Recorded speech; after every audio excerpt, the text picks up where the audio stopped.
नमस्कार। आकाशवाणी देहरादून से प्रस्तुत हैं प्रादेशिक समाचार।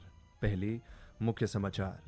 चालू वित्त वर्ष की पहली तिमाही में भारत का इलेक्ट्रॉनिक्स निर्यात 47% बढ़ा। अमेरिका, संयुक्त अरब अमीरात और चीन को सर्वाधिक निर्यात। ऑपरेशन कालनेमी के तहत 2448 लोगों की पहचान, 140 गिरफ्तारियां। कैलाश मानसरोवर यात्रा के पहले दल ने मानसखंड मंदिरमाला में स्थित अनेक प्राचीन और ऐतिहासिक मंदिरों के दर्शन किए। और सावन मास के सोमवार के अवसर पर प्रदेश के शिव मंदिरों में बड़ी संख्या में श्रद्धालु जलाभिषेक कर रहे हैं। प्रादेशिक समाचार के साथ मैं आशुतोष उनियाल। और अब समाचार विस्तार से।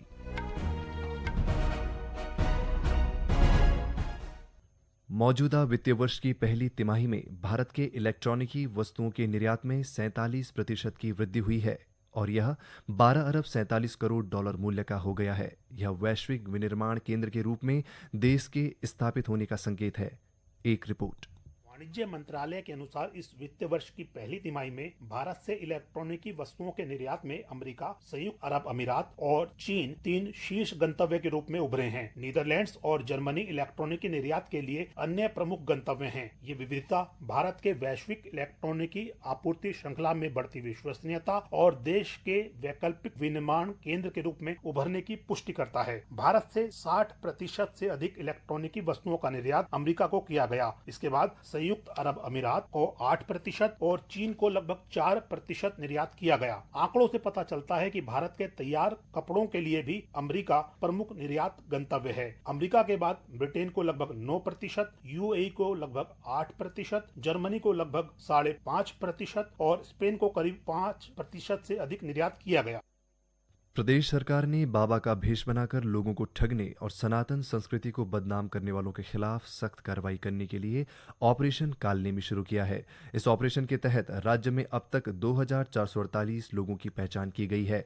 इसमें 377 संदिग्धों की पहचान की गई है। इसके अलावा पहचान छिपाकर लोगों को ठगने पर 222 अभियुक्तों पर कार्रवाई शुरू की गई है, जबकि 140 लोगों की गिरफ्तारियां हुई हैं। इस अभियान के तहत संवेदनशील इलाकों में पहचान पत्र, निवास प्रमाण और दस्तावेजों की गहन जांच की जा रही है। मुख्यमंत्री पुष्कर सिंह धामी ने कहा कि उत्तराखंड की पहचान बनाए रखना सरकार का मूल मंत्र है। उन्होंने स्पष्ट किया कि किसी भी धर्म या संप्रदाय से संबंधित व्यक्ति यदि धार्मिक भेष का दुरुपयोग कर जनता की भावनाओं से खिलवाड़ करता है तो उस पर कानून के तहत कठोरतम कार्रवाई होगी। मुख्यमंत्री के अनुसार पहले प्रदेश में लालच, भय या धोखे से धर्मांतरण की घटनाएं प्रकाश में आती रहती थी, लेकिन सरकार ने यह स्पष्ट कर दिया है कि उत्तराखंड की धार्मिक स्वतंत्रता की मर्यादा को किसी भी कीमत पर लांघने नहीं दिया जाएगा। प्रदेश सरकार जनभावनाओं, सनातन संस्कृति की गरिमा और सामाजिक सौहार्द की रक्षा के लिए पूरी तरह प्रतिबद्ध है। कांवड़ मेला अपने अंतिम दौर में है और हरिद्वार में इन दिनों डाक कांवड़ का सैलाब उमड़ रहा है। वहीं इस दौरान पुलिस के लिए सबसे महत्वपूर्ण चुनौती यातायात व्यवस्था को लेकर रहती है। हरिद्वार के एसपी ट्रैफिक जितेंद्र मेहरा ने कहा कि डाक कांवड़ को लेकर बड़े वाहनों का पूरा प्रबंध मेला क्षेत्र में किया गया है, जिससे अब तक फिलहाल सुचारू रूप से सभी व्यवस्थाएं चल रही हैं। उन्होंने बताया कि कांवड़िए अपने वाहनों को मुख्य शहर के बाहर पार्किंग स्थल में खड़ा करके ही हर की पैड़ी पर आ रहे हैं। कांवड़ियों की सुरक्षा का विशेष ध्यान रखा जा रहा है और पूरे मेले क्षेत्र पर सीसीटीवी और ड्रोन से नजर रखी जा रही है। श्री मेहरा ने कांवड़ियों से अपील की है कि वे पुलिस को सहयोग करें और किसी भी तरह का उत्पात न मचाएं। कांवड़ियों के भेष में यदि कोई व्यक्ति उपद्रव मचाता है तो उसके खिलाफ कार्रवाई की जाएगी। इस बीच डाक कांवड़ियों के वाहनों से बैरागी कैंप की पार्किंग पूरी तरह से फुल हो चुकी है। साथ ही कांवड़ियों का लगातार आगमन जारी है।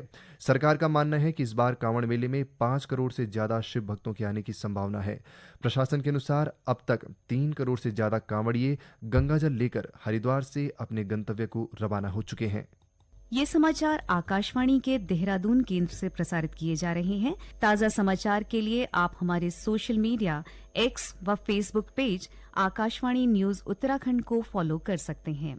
साथ ही ये समाचार हमारे YouTube channel Akashvani news Uttarakhand पर भी उपलब्ध हैं।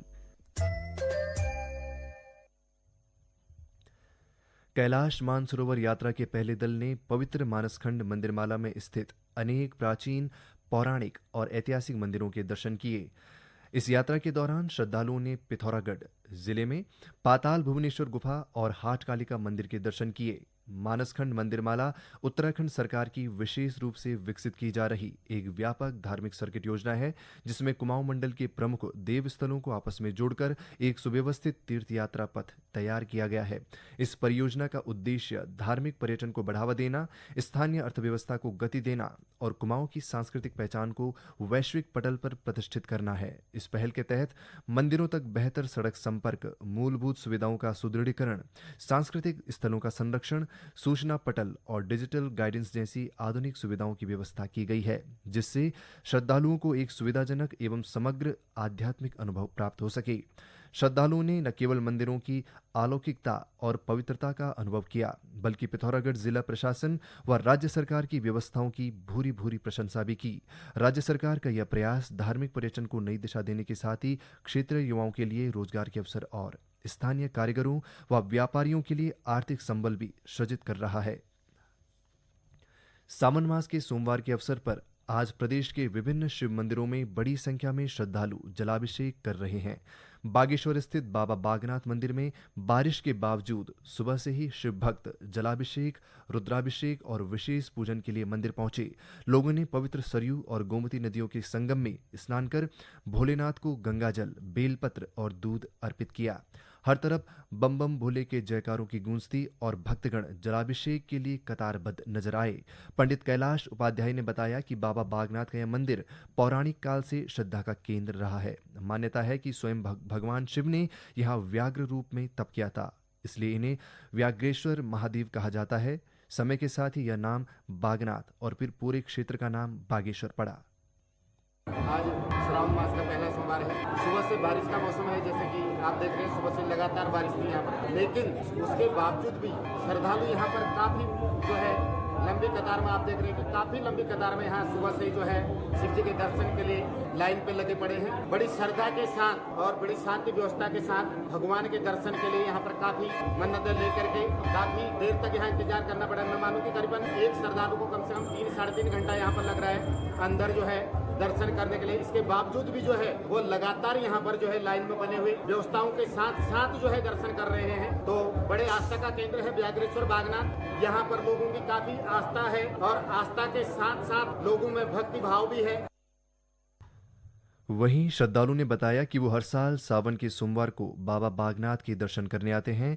यहाँ आने से मन को असीम शांति और ऊर्जा मिलती है।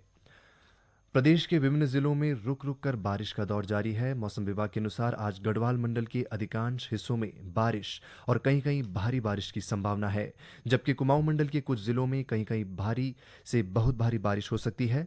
मौसम विभाग ने बारिश का पूर्वानुमान जारी करते हुए लोगों से भी विशेष सतर्कता बरतने की अपील की है।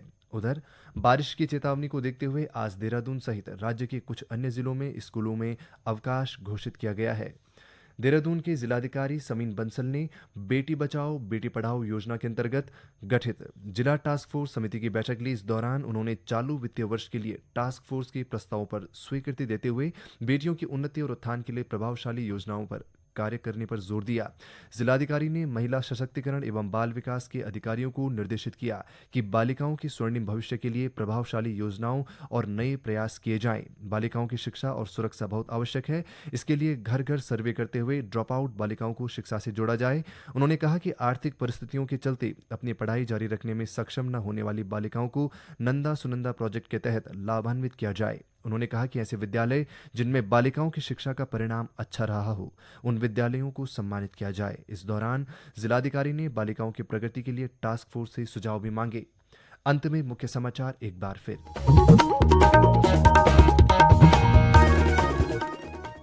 चालू वित्त वर्ष की पहली तिमाही में भारत का इलेक्ट्रॉनिक निर्यात 47% बढ़ा। अमेरिका, संयुक्त अरब अमीरात और चीन को सर्वाधिक निर्यात। ऑपरेशन कालनेमी के तहत 2448 लोगों की पहचान, 140 गिरफ्तारियां। कैलाश मानसरोवर यात्रा के पहले दल ने मानसखंड मंदिरमाला में स्थित अनेक प्राचीन और ऐतिहासिक मंदिरों के दर्शन किए। और सावन मास के सोमवार के अवसर पर प्रदेश के शिव मंदिरों में बड़ी संख्या में श्रद्धालु जलाभिषेक कर रहे हैं। इसके साथ ही प्रादेशिक समाचार का ये अंक समाप्त हुआ। अगला समाचार बुलेटिन शाम 6:30 बजे प्रसारित किया जाएगा। नमस्कार।